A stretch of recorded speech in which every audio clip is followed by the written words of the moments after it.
মুহতারাম হাজরিন, এই জন্যই আমি এই কথাগুলি বলি, মুসলমানদেরকে জাগ্রত করতে চাই। আমার এই কথা যখনই আমি জাগরণের কথা বলি তখন কথা জোরে হয়ে যায়, স্বাভাবিক।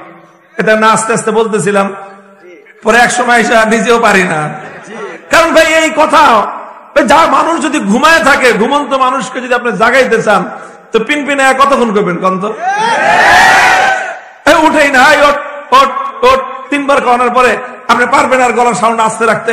কতক্ষণ? এখন আমি যে জোরে কথা কই, এই জন্য অনেক মানুষের অন্তরের মধ্যে ভীতির সঞ্চার হয়, অনেকের শরীরে খাউজানি আর চুলকানির উপদ্রব দেখা যায়। দ্বীনের কথা, ইসলামের কথা, আল্লাহর কোরআনের কথা যারা জোরে শুনতে অভ্যস্ত না, বুঝতে হবে তাদের অন্তরের মধ্যে কোনো বড় ধরনের সমস্যা আছে। আল ইসলাম ইয়ালু ওয়ালা ইউলা।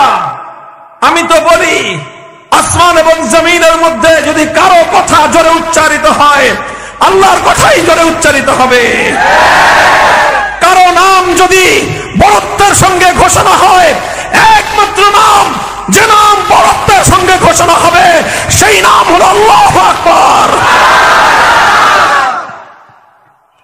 মুহতারাম হাজরিন, এই জন্য আমার উদ্দেশ্যই হলো মানুষের অন্তরের মধ্যে ঘুমন্ত ঈমানকে জাগ্রত করা, একটা চেতনা তৈরি করা, আমাদের যুব সমাজকে যেন আমরা প্রস্তুত করতে পারি ইসলামী সমাজের জন্য।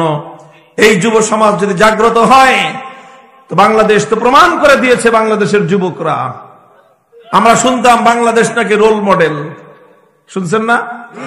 শুনতাম বাংলাদেশ রোল মডেল, উন্নয়নের রোল মডেল, অর্থনীতির রোল মডেল, রাস্তাঘাটের রোল মডেল, ব্রিজ কালভার্টের রোল মডেল, বহু কাহিনী শুনছি।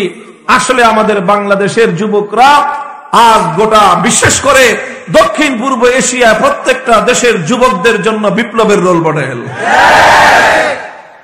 তারা দেখা দিয়েছে এই যুব সমাজ, যুবকরা যদি জাগ্রত হয়, কোন অপশক্তি এই যুব সমাজের সামনে টিকতে পারে না। যুব সমাজ যদি আল্লাহর দ্বীনের জন্য জাগ্রত হয়, হকের ঝান্ডা নিয়ে যদি এই যুব সমাজ সামনের দিকে অগ্রসর হয়, ইনশাআল্লাহ বিপ্লব হবে, ইসলামের বিপ্লব, আল কোরআনের বিপ্লব। কোন অপশক্তি এই বিপ্লবকে রুখে দিতে পারবে না ইনশাআল্লাহ।